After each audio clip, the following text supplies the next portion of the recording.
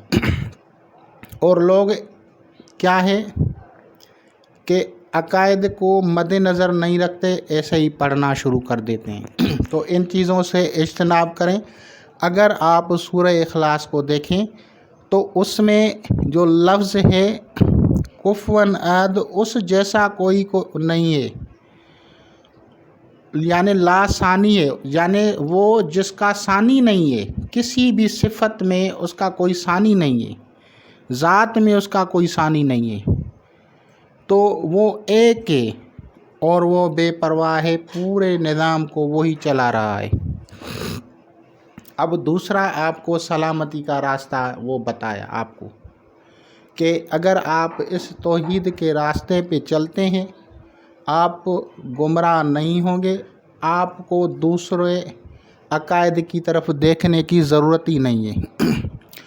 اور تیسرا راستہ سلامتی کا، قل اعوذ برب الفلق من شر ما خلق ومن شر غاسق اذا وقب ومن شر النفاثات فی العقد ومن شر حاسد اذا حسد، یعنی آپ نے اس اللہ تبارک و تعالیٰ کی پناہ مانگنی ہے۔ کس سے؟ وہ جو آپ لوگوں کے لیے تکلیف دہ راستے ہیں، حسد کے راستے، نظر بد کے راستے، یعنی نظر بد والے لوگ، حسد والے لوگ، یا وہ جو گانٹھ لگاتے ہیں، جادو کرتے ہیں، ان سے بچاؤ کے لیے آپ کو اللہ تبارک و تعالیٰ کی پناہ میں جانا ہے۔ یہ سلامتی کا راستہ تیسرا آپ لوگوں کو بتایا۔ چوتھا راستہ قل اعوذ برب الناس ملک الناس الہ الناس، یعنی اس بادشاہ حقیقی کی پناہ لینی ہے جو کہ انسانوں کا رب ہے، مالک بادشاہ ہے انسانوں کا، اور الہ ہے انسانوں کا، وہی آپ لوگوں کا تحفظ کرتا ہے۔